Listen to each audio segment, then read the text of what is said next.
강혜신의 오늘의 미국. 격전지인 위스콘신을 포함해 4개 주에서 열린 예비선거에서 바이든 대통령과 트럼프 전 대통령이 압승했습니다. 그러나 바이든 대통령은 여전히 반전 시위대에 저항해 트럼프 전 대통령은 니키 헤일리 벽에 부딪혔습니다. 어제 예비선거로 11월 본선거에서 낙태와 이민이 가장 강한 이슈가 될 것이라는 게 증명됐고 바이든과 트럼프도 그에 맞춰 캠페인을 합니다. 거의 모든 미국인은 낙태를 범죄화하는 것은 잘못이라고 생각하고 이민자 추방에 대해서는 의견이 엇갈립니다. 로버트 케네디 주니어 후보가 자신이 한 말에 대한 비난이 거세지자 하루 만에 취소했습니다. 바이든이 트럼프보다 민주주의에 더 위협이라는 말입니다. 워싱턴주의 한 판사가 3명을 살해한 혐의로 기소된 남성의 재판에서 인공지능으로 강화된 영상을 증거로 사용하지 못하도록 판결을 내렸습니다. 세계 최대의 글로벌 인프라 기업 제너럴 일렉트릭이 완전히 분할됨으로써 제너럴 일렉트릭을 이끈 잭 웰치의 마지막 장도 끝났습니다. 진정한 기업 영웅으로 불렸던 잭 웰치는 지금은 가장 악랄한 존재로 평가됩니다. 이스라엘이 이례적으로 구호단체 차량을 공격해 7명을 숨지게 한 사건에 대해 사과했지만 세계인은 이미 이스라엘이 레드라인을 넘었다고 생각하고 이스라엘 국내외에서의 비난은 최고조입니다. 피해 구호단체를 설립한 요리사 호세 안드레스는 오늘 뉴욕타임즈 기고문에서 가장 아름다운 사람들을 살해한 용서할 수 없는 일이라고 성토했습니다. 대만에서 25년 사이 최악의 지진이 발생해 사망자와 부상자도 많지만 잔해에 깔려있는 사람도 100명이 넘습니다. 마치 탄광에 갇힌 광부들과 같지만 살아있는 것으로 파악됩니다. 여러분 안녕하십니까? 오늘의 미국 강혜신입니다. 오늘 미국의 많은 케이블 텔레비전은 팍스를 포함해서입니다. 트럼프 전 대통령이 이제는 아주 노골적으로 일리걸이라는 말도 쓰지 않습니다. 요즘 거의 쓰지 않고 이민자는 인간이 아니다, 노 휴먼이다, 애니멀이다 이런 표현들을 하는 것을 탑뉴스로 내보내고 있습니다. 어제 예비선거 결과보다도 그 같은 캠페인이 굉장히 중요하게 들리는 will be raped, plundered, and robbed bare to pay for welfare, free health care, free housing, food stamps, Medicaid. I will end the carnage, bloodshed, and killing. 네, 블러드배쉬 이런 말을 맨 마지막에 들으셨고요. 그 전에는 이제는 새로운 팀이 나왔네요. 재무부가 나왔습니다. 재무부가 약탈당하고 강탈당하고 절도당할 것이다. 왜냐하면 이민자들에 대한 여러 가지 사회보장 제도라든가 헬스케어라든가 그 같은 얘기들을 했고 더 이상 이제 이민자는 no human, animal 이렇게 표현을 합니다. 일리걸도 안 붙인다는 것을 제가 강조를 해서 말씀을 드렸습니다. 좀 뒤에 전해드리려고 했는데 마침 텔레비전에 나와서 그것부터 말씀을 드렸고요. 뉴욕, 로드아일랜드, 커네디컷 그리고 격전지인 아주 중요한 위스콘신의 예비선거 결과는 예상했던 그대로 민주당에서는 바이든, 공화당에서는 트럼프가 압승했습니다. 그런데 이게 오늘 아침에 갤럽의 여론조사를 보더라도 바이든이나 트럼프나 좋은 대통령, good president라고 표현을 했습니다. 그렇게 될 것이다 라고 생각하는 사람은 한 30%밖에 안 되거든요. 그런데 이 두 사람 가운데 한 사람을 지금 선택을 해야지 됩니다. 스윙 스테이트 위스콘신만 보겠습니다. 지금 위스콘신 이전에 미시건이라든가 아니면 미네소타주에서 민주당을 먼저 보겠는데요. uncommitted, 확정되지 않은 누구라고 딱 누구를 지지하는 사람이 없는 표현들은 다 주마다 다릅니다. 그래서 uncommitted라고 쓰기도 하고 unconstructed라고도 쓰기도 하는데 위스콘신에서는 이렇게 민주당에서 바이든 대통령에게 단지 이스라엘 하마스 전쟁에서 이스라엘 편을 많이 들었다는 이유로 그에게 이제 투표하지 않는다는 빨리 이걸 끝내라 하는 얘기입니다. 즉각 영구적인 휴전을 미국이 할 수 있는 데까지 해야지 되는 것 아니냐 할 수 있지 않느냐 하면서 그런 압박으로 바이든 대통령에게 투표하지 않겠다고 하는 목표가 2682표였습니다. 그런데 목표치를 거의 배 정도까지 채웠거든요. 왜 2682표냐 하면은 이게 바로 2020년도에 바이든이 위스콘신주에서 트럼프에게 이긴 딱 그만큼의 숫자입니다. 우리가 이 경합주에서 당신을 트럼프에게 지게 할 수 있어 하는 걸 보여주는 건데 아직까지 뭐 90% 이상은 나왔지만 4만 표 이상이 47,846표 8.4%가 위스콘신에서 uninstructed 이렇게 투표를 했습니다. 커네디컷이나 로드 아일랜드에서도 uncommitted가 11.5%, 14.9% 나왔습니다. 마지막으로 남아있는 뉴욕은 이런 어떤 안내가 없었기 때문에 블랭크로 아무도 찍지 않은 이렇게 했거든요. 이게 이제 바이든 대통령에게는 굉장히 중요하고 어려운 문제죠. 아랍계가 많은 미시건주에서도 이렇게 언커미리드가 13%가 나왔고 미네소타에선 더 많은 19%가 나왔습니다. 지금도 이 민주당 예비선거인데 8.4%, 11.5%, 14.9%가 바이든을 지지하지 않았고 그 전에 있었던 선거에서도 하와이, 워싱턴주, 노스캐롤라이나, 매사추세츠에서도 마찬가지 빨리 영구적인 휴전을 촉구하라 하는 바이든 대통령으로서는 이제 이게 굉장히 나쁜 거고요. 트럼프 전 대통령으로서는 니키 헤일리 전 유엔 대사 공화당 예비선거 후보 전 후보죠. 보셨습니까? 요즘에 한 달 전에 제가 캠페인을 중단합니다라고 얘기하고 나서는 아무도 니키 헤일리에게 카메라를 대지 않았습니다. 텔레비전에 보이지도 않고 라디오에서 목소리가 들리지도 않고 신문에서 기사를 써주지도 않는데 위스콘신 투표 용지를 찍을 때 이름을 빼기에는 늦은 시간에 선거를 캠페인을 중단했기 때문에 이름이 올라와 있었습니다. 트럼프 전 대통령이 79.2%의 공화당 예비선거에서 지지를 받았지만 니키 헤일리가 13%나 가져갔습니다. 공화당 예비선거인데 13%가 아직도 트럼프를 찍지 않겠다는 거고 게다 대고 이제 무당파 들어가고 하면은 이게 트럼프 전 대통령에게 굉장히 힘든 일이 되죠. 더군다나 뭐 조지 코네이라고 왜 무슨 코네이였었죠? K자가 시작되는 캐서린은 아니고 캐롤라인도 아니고 아무튼 K자예요. C자도 아니고 그런 트럼프 전 대통령의 자문의 남편이잖아요. 이 사람이. 그래서 이 사람은 아예 공화당인데도 불구하고 트럼프는 안 된다 하면서 90만 달러를 바이든 캠프에 뭐 기부를 해버린 이런 정도여서 이렇게 크게는 트럼프는 니키 헤일리, 바이든은 이스라엘 벽을 넘지 못하고 있는데 어제 보니까 두 사람이 쭉 이제 선거 날이라고 캠페인도 하고 하는 것이 완전히 악시오스는 트럼프의 캠페인을 반 이상향이라고 표현을 했는데 그만큼 어둡고 해피하지 않은 그런 모습으로 트럼프 전 대통령이 사람들에게 나에게 찍어라 하는 것을 강조하고 있다는 얘기입니다. 두 가지인데 하나는 이민, 하나는 낙태. 낙태는 바이든에게 좋은 것이고 이민은 트럼프에게 좋은 겁니다. 그래서 이제 이 스윙 스테이트를 다니면서도 여전히 트럼프 전 대통령이 앞서 말씀드린 것처럼 저는 서류 미비자는 인간이 아니라고 얘기하는데 요즘은 그냥 이미그런트라고 얘기합니다. 노 휴먼이라고.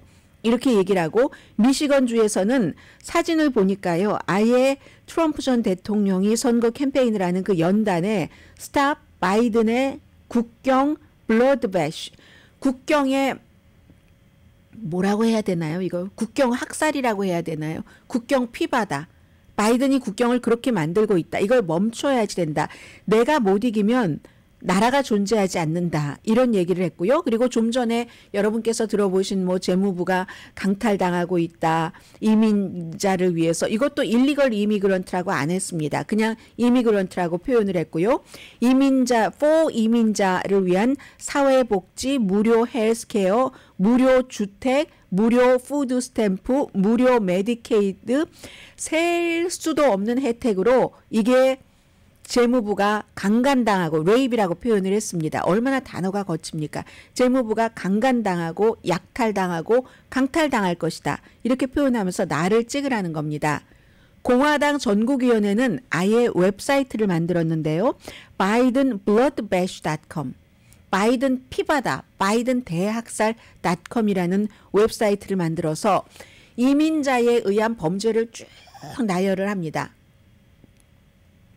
그런데 많은 미국이나 영국이나 이런 데서 조사하는 것을 보면 이민자보다 전체적인 이민자예요. 다 포함해서 이민자보다 미국에서 태어난 사람이 범죄를 저질러서 감옥에 갈 확률이 훨씬 많다는 아주 정확한 데이터가 있는데도 이렇게 지금 공화당 전국위원회가 이민자들을 지금 불법이건 합법이건 다 이상한 사람들 만드는 거예요. 이민자들이 백인들을 차별한다고 내가 대통령이 되면은 백인 차별을 금지하는 어떤 특별한 태스크포스도 만든다는 게 트럼프 전 대통령의 이민과 관련된 그런 그 캠페인인 겁니다. 그리고 또 10명 가운데 7명 정도가 바이든 대통령의 국경 정책을 싫어합니다. 그러니까 이러한 일이 일어나는 거예요. 국경 정책을 트럼프 시대 때 너무 조여놨기 때문에 너무 잔인하게 미국스럽지 않게 젖먹이 아이도 엄마와 떨어뜨려서 결국은 엄마 아빠 못 찾은 아이도 있습니다. 그 당시에. 그렇게 한 게 싫으니까 반대로 또 느슨하게 바이든이 풀어주니까 굉장히 싫어하거든요. 아무튼 이런 것으로 지금 트럼프 전 대통령은 열심히 사람들을 몰아가고 있고 바이든 대통령은 플로리다주의 낙태 어제부터 이제 캠페인 새로운 광고가 나갔다고 말씀을 드렸는데 6주일 이후에는 플로리다주에서 5월 1일부터 낙태가 금지가 됩니다. 그래서 어제도 바이든 대통령이 하는 얘기를 들어보니까 도널드 트럼프가 현재 미국의 동남부 전역에서 낙태가 사실상 금지된 사실에 대해서 직접적인 책임이 있는 사람이 이제 트럼프 전 대통령이다. 지금 텔레비전에 질 바이든 여사가 나오네요. 어느 텔레비전인가요? 그리고 질 바이든 여사는 이와 관련해서 지난번에 그 국정연설에도 텍사스주에서 정말 아이가 생존할 가능성이 없는 아이도 낳아야지 되는 그런 형편이기 때문에 다른 주로 가서 낙태를 할 수밖에 없었던 그런 그 여성을 초대를 했었잖아요. 퍼스트 레이디 자리에 케이트 칵스라는 텍사스의 어머니를 국정연설에서 초대를 했고 이제 이런 일들로 낙태를 이민으로 그러니까 이민 이슈가 더 강할까 낙태 이슈가 더 강할까에 따라서 트럼프와 바이든에 대한 그 표가 조금 다르게 나올 수 있을 것 같고요. 애리조나와 네바다주에서도 낙태 권리가 있다 하는 그런 법안이 11월 달에 투표가 됩니다. 이제 이것은 또 바이든에게 좋은 거죠. 왜냐하면 낙태를 아니 왜 기본권을 무시를 하지 하면서 낙태 여기에 대해서 찬성하는 권리가 있어야지 되겠어. 투표하러 나간 사람이 투표하러 이왕 나간 거 대통령 선거에도 투표를 한다면 그렇게 해서 나간 사람이 트럼프 전 대통령에게 공화당에 찍을 리는 없으니까 이건 이제 바이든에게 조금 좋은 이슈가 되고요. 트럼프 전 대통령은 낙태에 대해서는 항상 이러지도 저러지도 않는 조금 약간 뭐 그렇게 복음주의자들의 철저한 그 보호와 지지를 받으면서도 여기에 대해서는 분명하게 얘기하지 않았거든요. 다만 가장 최근에는 여러 번 그것도 16주일이었다가 15주일이었다가 왔다 갔다 하긴 했지만 다음 주에 트럼프 전 대통령이 낙태에 관한 입장을 밝힌다고 합니다. 국민들의 반응을 보면은 제가 미국 사람들이 지금 뭐 기업에 대해서 총에 대해서 다 어떻게 생각하고 있는가 정당별로 그건 잠시 뒤에 말씀드리겠습니다만 딱 두 가지 이슈만 거기서 이제 좀 미리 본다면 불법으로 온 이민자는 모두 추방해야지 된다. 모두입니다. 여기에. 거기는 민주당은 23%, 공화당은 84%, 무당파는 51%가 지지를 합니다. 공화당이 계속해서 이민을 문제 삼는 이유가 무당파의 51%도 불법으로 미국에 들어온 이민자는 추방해야지 된다라는 생각을 51%나 갖고 있기 때문에 이걸 이제 밀어붙이는 거고요. 그리고 낙태에 대해서는 낙태를 한 사람을 뭐 법적으로 범법자로 취급을 해서 벌금을 물게 한다던가 아니면 감옥에 가둔다던가 의사도 이런 것에 대해서는 이거는 뭐 거의 유니버설인데요. 그 공화당도 마찬가지로 이거는 정말 안 된다. 이걸 지지하는 사람은요. 감옥에 가도록 해야지 된다 하는 사람은 민주당 10%, 공화당 18%, 무소속, 무당파 15%거든요. 어떻게 보면은 낙태와 그 이민에 대한 이슈가 거의 비등할 수도 있다 하는 이런 생각이 아무튼 듭니다. 그래서 이제 또 하나는 뭐 그 다음번에 여러 가지 상황에 대해서는 잠시 뒤에 말씀드리고요. 아주 간단하게나마 현재의 여론을 조금 전해드리겠습니다. 최근에 블룸버그와 그 모닝 컨설트가 바이든이 스윙 스테이트에서 트럼프 전 대통령을 따라잡고 있다. 위스콘신 주에서는 1%포인트 앞서가고 있다는 여론조사 나왔죠. 그리고 이제 오늘 나온 게 두 개인데 하나는 NPR과 PBS 뉴스아워, 또 하나는 월스트리트저널이거든요. NPR과 PBS 뉴스아워는 그 마리스트 여론과 같이 해서 봤을 때 바이든이 조금 지지율도 올라갔고요. 2월 달에는 40%였는데 이달에는 43%. 그리고 아주 두 사람의 대결에서 이 NPR과 PBS의 여론조사에서는 바이든이 트럼프를 2포인트 앞서가는 것으로 50대 48%로 간신히 앞서는 거죠. 전체적으로. 그렇게 나왔는데 이 NPR과 PBS의 여론조사에서도 바이든이 50%를 기록한 것은 이번이 처음이라 합니다. 그래서 여기서는 이 여론조사에서는 제3자 후보가 들어가도 여전히 43% 대 41%로 바이든이 앞서갔습니다. 그게 로버트 케네디, 또 뭐 질 스타인 녹색당의, 그리고 뭐 코넬 웨스트 하버드 교수, 이 사람들 다 넣어도 이제 바이든이 앞서간다 하는 건데요. 같은 시기에 한 여론조사인데도 월스트리트저널의 여론조사는 트럼프 전 대통령이 경합주 7군데에서 6군데에서 모두 앞선다. 뭐 비슷하기도 하네요. 블룸버그와 모닝 컨설트. 한 군데가 위스콘신. 왜냐하면 블룸버그와 모닝 컨설트도 위스콘신에서 이 바이든이 트럼프를 1% 앞서갔고, 그리고 다른 두 군데 주에서는 동등했고 하는데 이번에 여전히 트럼프가 앞서가기는 하지만 약간의 이제 그 차이는 줄이고 있는 거고요. 그러면 왜 바이든이 트럼프를 따라가지 못하는가? 경제를, 월스트리트저널이니까요. 맨 앞에 내세웠습니다. 경제와 바이든의 나이, 그리고 그 뒤가 이제 국경, 이민 문제거든요. 그에 비해서 이제 바이든은 낙태 때문에 굉장히 지금 좋은 위치에 있다. 이 월스트리트저널의 여론조사 결과는 3월 중순에 등록된 유권자 600명을 대상으로 했고 오차 범위는 플러스 마이너스 4%포인트입니다.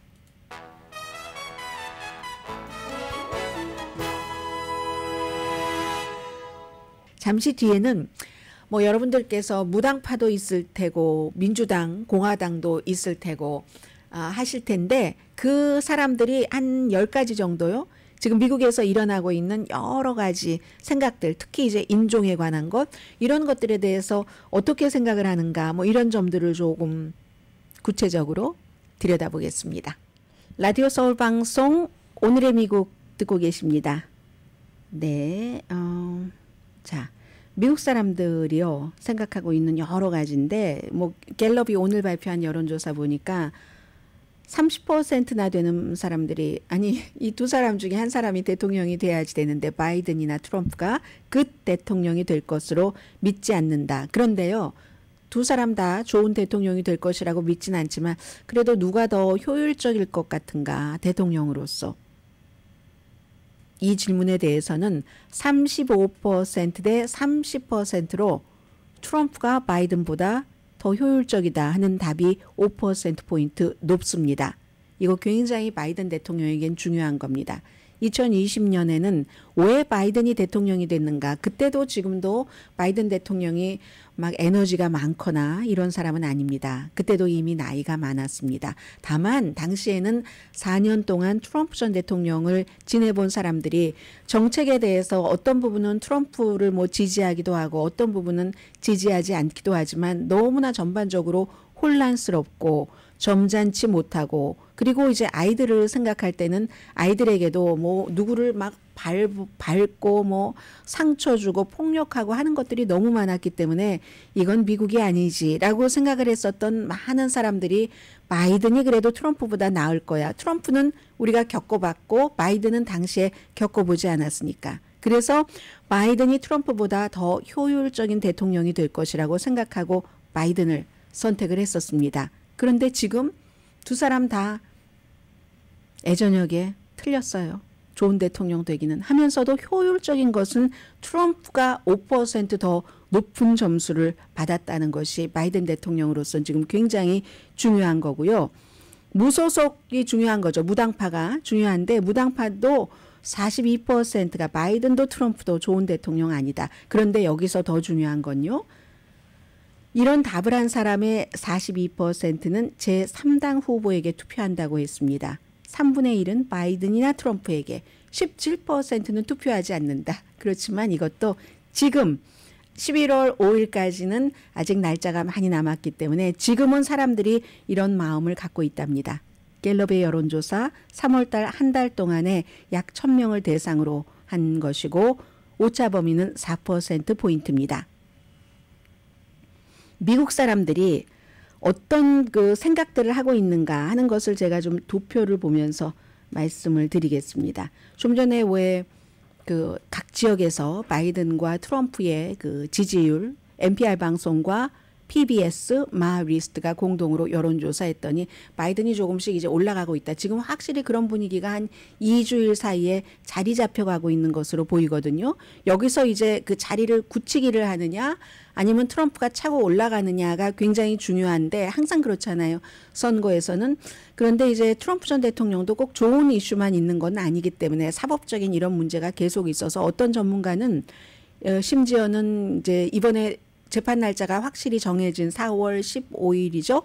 스토미 데니엘스 포르노 배우와 잠자고 그걸 이제 선거용으로 하기 위해서 그랬기 때문에 선거자금법 위반에다가 여러 가지 34개 혐의가 돼 있는 여기도 유죄를 받으면 감옥에 갈 수 있다. 이렇게 예상하고 있는 전문가도 있거든요. 그래서 트럼프 전 대통령 길도 굉장히 지금 멀고 또 long and winding road인 것 맞습니다. 그 상황에 그 여론조사를 하면서 이 PBS, NPR, 마리스트가 공동으로 미국 사람들에게 물어봤습니다. 그랬더니요. 제가 그냥 위에 있는 순서대로 전해드리겠습니다. 기업의 탐욕이 인플레이션의 주요 원인이야. 계속 뭐 이런 이유 저런 이유 어떤 땐 공급망 이렇게 얘기를 하잖아요.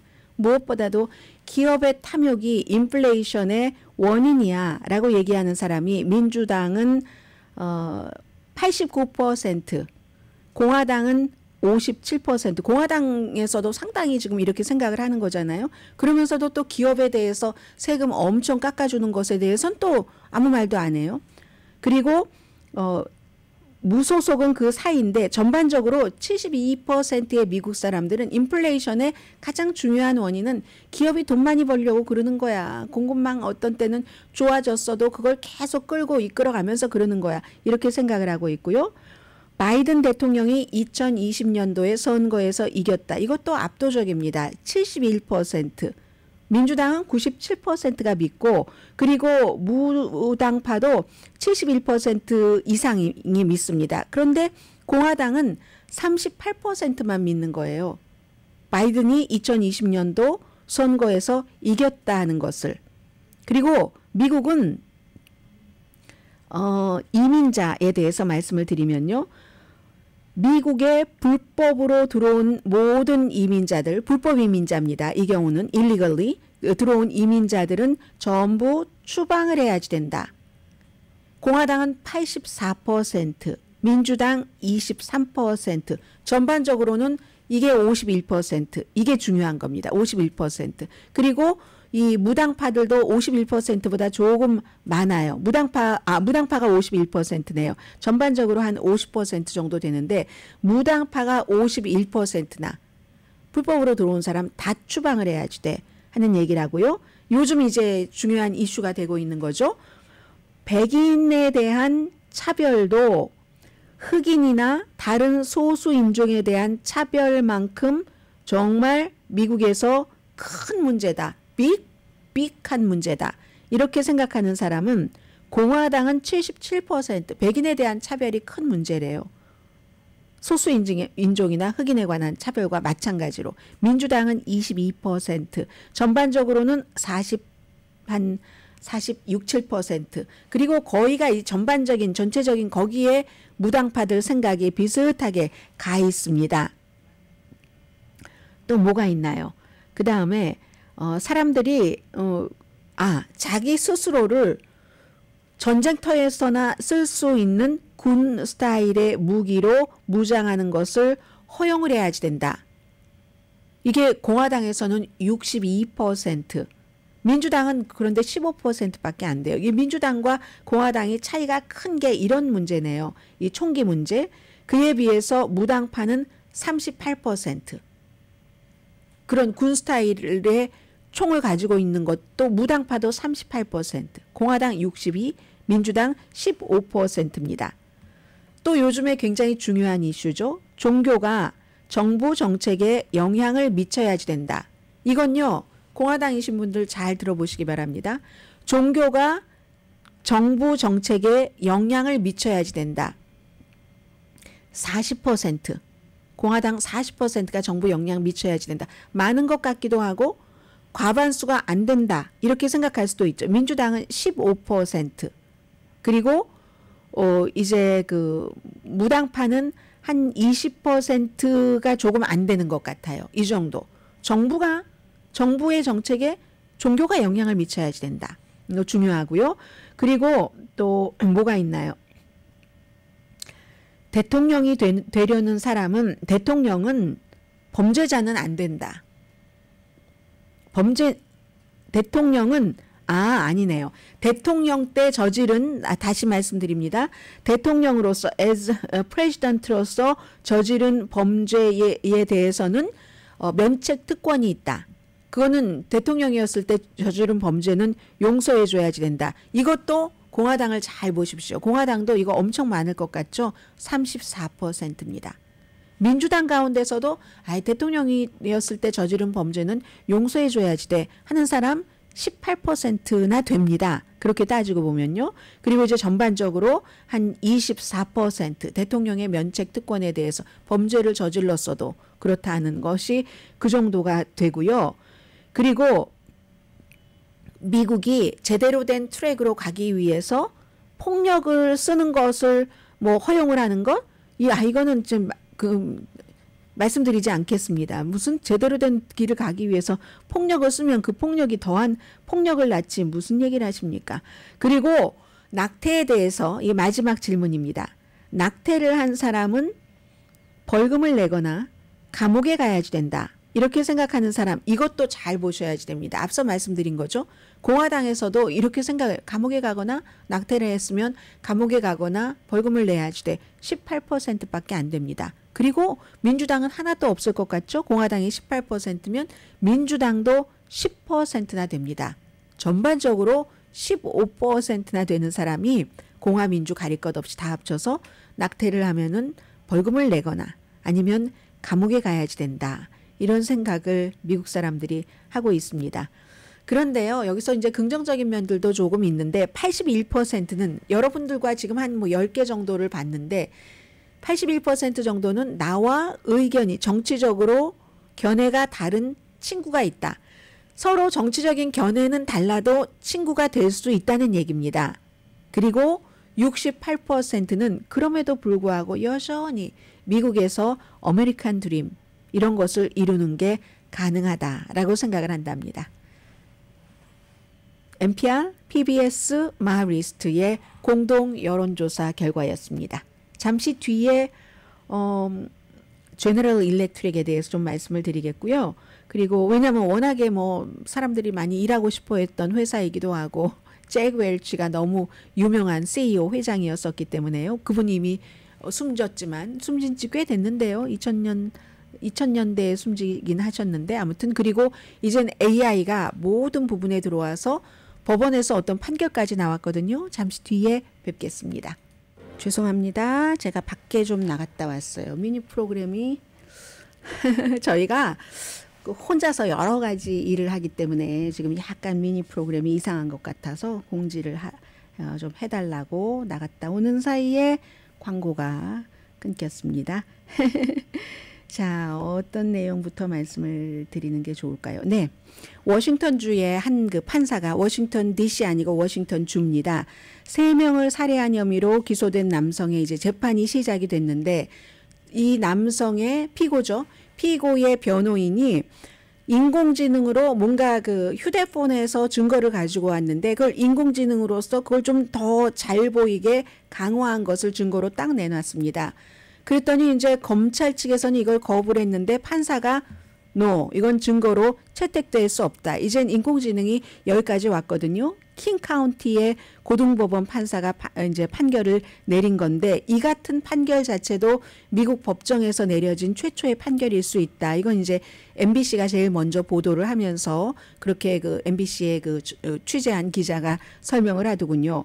인공지능으로 뭔가가 이제 보강된 그런 증거를 재판정에서 인정을 하면은 굉장히 문제가 혼란스러워지고요. 지금까지는 뭐 증인이나 인공지능으로 뭔가를 더 자세히 볼 수 있게 한다던가 이런 것이 없는 정도에서 판단을 했는데 또 그런 걸 보고 나면은 목격자의 증언이 내가 잘못 봤나 흐려질 수도 있고 배심원들도 그럴 수도 있고 어쨌든 거기에 따라서 또 시간도 얼마나 많이 들고 절차 자체가 복잡해지고 그렇다고 판단을 한다 하면서 이 판사가 그건 우리가 증거로 채택할 수 없다라고 얘기를 했습니다. 이런 기술을 인공지능을 법정에서 사용을 해서 증거로 채택을 한 적도 없고요. 케이스를 말씀드리자면 2021년도에 9월 달에 시애틀의 뭐 인근 술집에서 총격 살인 사건이 일어났는데 이쪽에서 주장하기는 뭐 본인은 가만히 있다가 총에 맞아서 뭐 그냥 총에 맞은 뒤에 쏘려고 하다가 옆에 있던 사람들이 쏜 거다라고 얘기를 하고 경찰은 당시에 두 사람이 싸움을 하다가 뭐 다른 차를 타고 떠나는 과정에서 일어나는 사건이다 하는 그런 것을 판사가 판단을 해야지 될 때 이 용의자가 아니라 피고가 갖고 있었던 그 휴대폰의 그 화면 자체를 그 화면 자체로는 모르지만 이거 인공지능으로 한 것은 안 된다 하는 얘기를 하고 있는 겁니다. 오해의 소지가 있고 그리고 이제 뭔가를 강화시킨 거니까 이런가 저런가 하는데 그 이미지를 딱 그 본인들 변호하기 좋은 쪽으로 그렇게 보강했을 가능성이 있기 때문에 그런 경우에는 재판정에서 진실을 반영하지 않을 수 있다는 얘기를 하는 거잖아요. 그래서 이제 이런 것들이 지금 이건 워싱턴주의 한 법원에서 일어난 일이지만 지난주에 일단은 백악관에서도 뭔가 우리가 인공지능의 위험을 좀 줄이기 위해서 정부 차원의 정책을 펼치겠다 이런 얘기도 했고 뭐 행정서명도 하기는 했어요. 그렇지만 이제 앞으로도 이게 꼭 법정에서만 이런 일이 나오는 게 아니라 모든 곳에서 그렇기 때문에 연방정부 차원에서도 그렇지만 각 주의 정치인들도 인공지능과 관련된 여러 그 변하는 그 환경에 대처하기 위한 일들을 지금 많이 하고 있다는 건 말씀드리고요.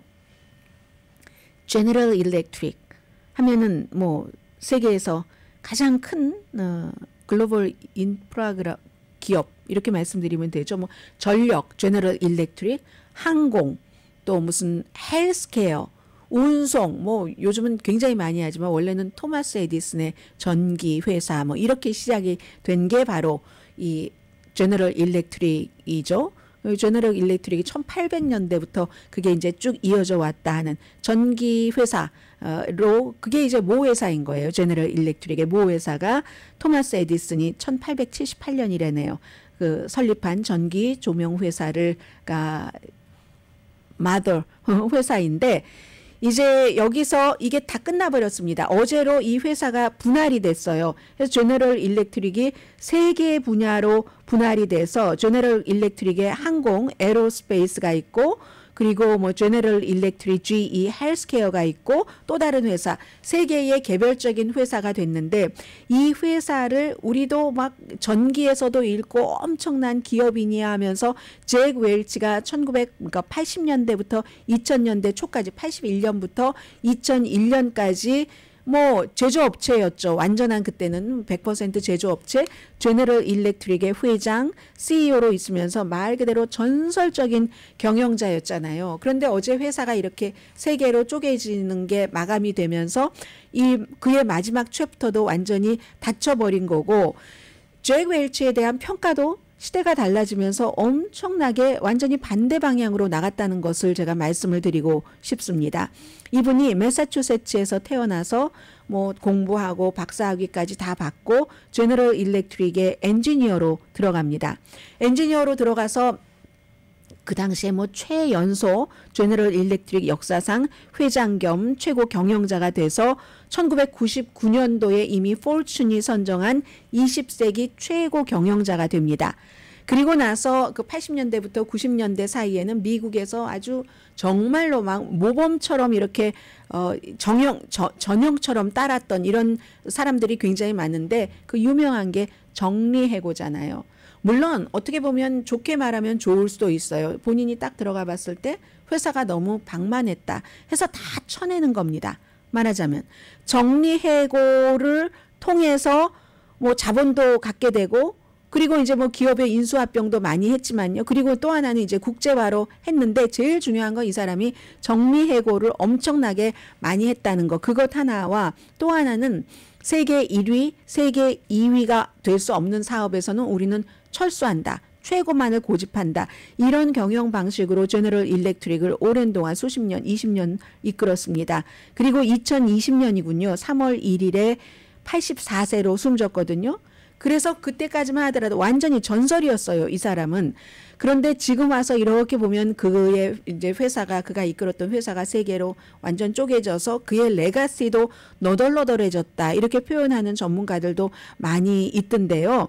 그의 시대에는 가장 중요한 CEO였지만 이게 금융공학 같은 것을 이용을 해서 직원들의 일자리를 희생을 하고 그리고 회사 주가 같은 것은 뭐 조작의 혐의도 많이 있고요. 해서 엄청나게 본인은 보상을 받았죠. 부를 가져가고 2000년도에 8월 28일에 잭 웰치가 CEO 마쳤을 때 제너럴 일렉트릭이 5,940억 달러 가치를 지녀서 그 당시에는 세계에서 가장 가치가 있는 기업이었습니다. 요즘은 뭐 2조, 엔비디아도 2조, 뭐 애플도 그렇고 마이크로소프트 이런 데가 많이 그렇지만 그 당시에는 5,940억 달러 가치 들였거든요.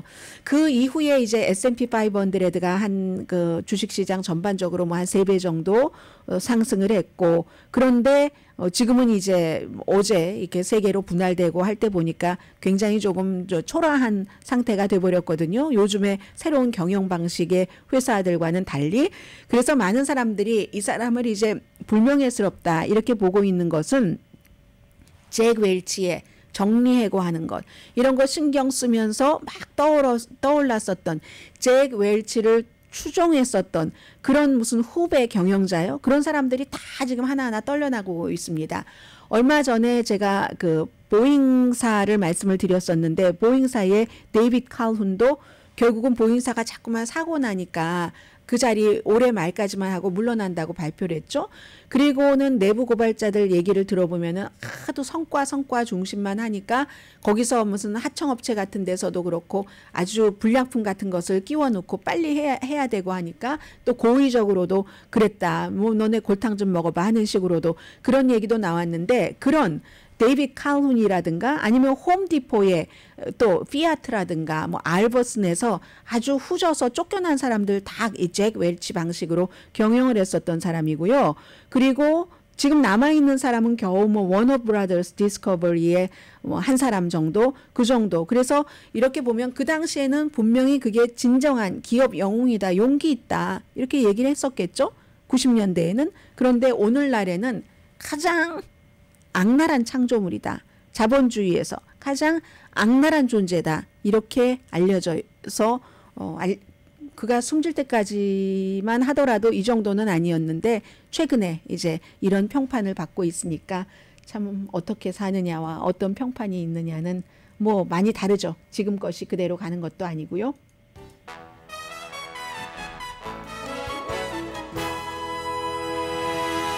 라디오 서울 방송 오늘의 미국 듣고 계십니다. 제가 이런 뉴스를 전해드릴 때 미국은 정말 풍부하고 많이 훌륭한 나라다 하는 생각을 합니다.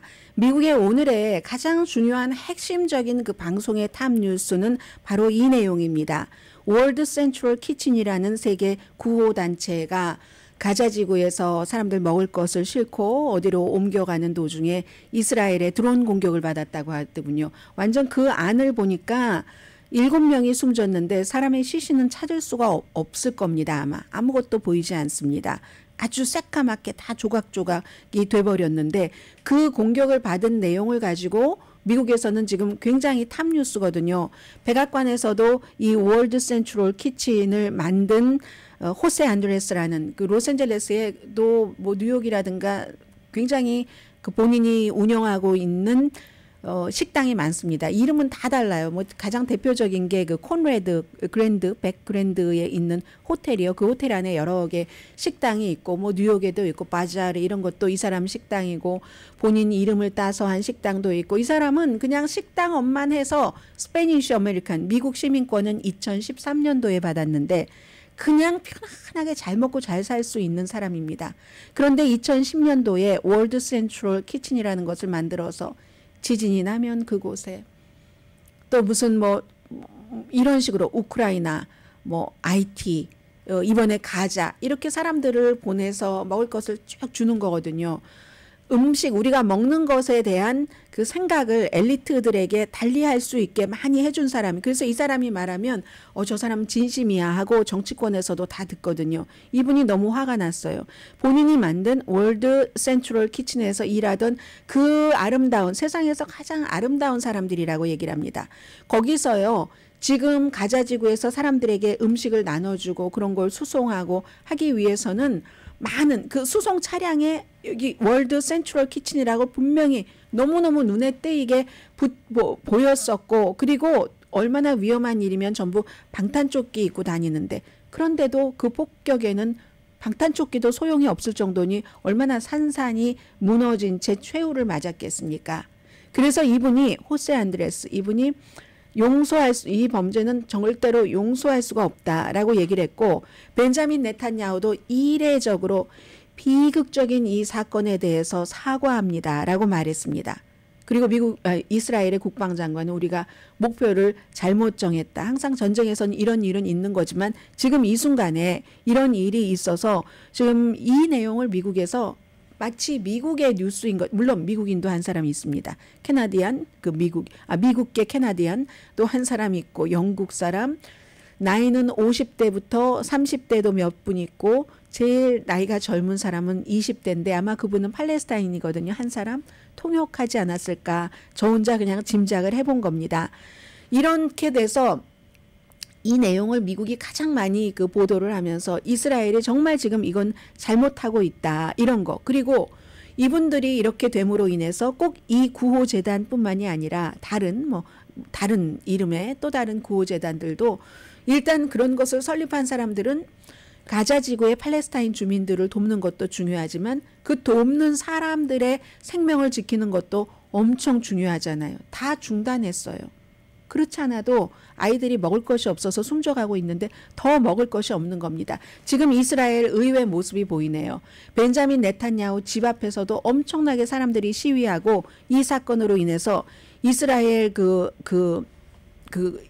국회에도 의회에도 인질들의 가족들도 들어가고 이래저래 지금 이스라엘에서는 조기 선거를 치러서 벤자민 네탄야후를 쫓아내야 된다는 얘기들을 많이 하고 있습니다.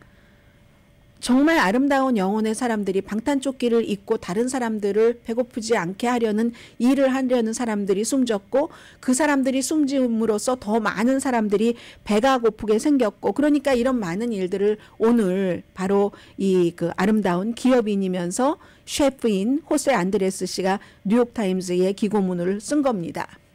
폴란드에도 이 사람들 일하는 게 있어서 지난번에 바이든 대통령이 폴란드에 가서 이분과 같이 사진 찍었고요. 2016년도에 오바마로부터 메달 같은 것도 받았고 그리고 트럼프가 이제 대통령이 되고 하니까 트럼프 호텔에 원래는 그 전에 무슨 식당 같은 거 세우려고 했는데 트럼프가 대통령이 되고가 아니라 이민자에 대해서 엄청나게 험한 말하고 나서 그거 막 취소하고 했었던 사람이 호세 안드레스입니다.